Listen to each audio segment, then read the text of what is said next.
И потевдовски нови задолжувања. Со премиерот Заев, кој привремено ја извршува функцијата министер за финансии, владата продолжува да се задолжува на домашниот пазар.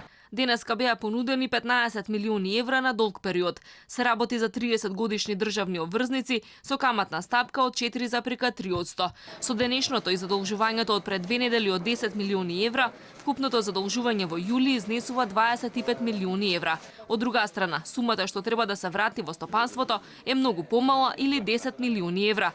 Јавниот долг на крајот на првиот квартал изнесуваше 46,1% или 5,24 милијарди евра, а државниот долг 38,2% или 4,34 милијарди евра. Во последните извештаи Европската комисија и Светска банка критикуваа дека на владата и треба поамбициозна фискална консолидација, државата да внимава како ги троши јавните пари и да ги реализира капиталните инвестиции.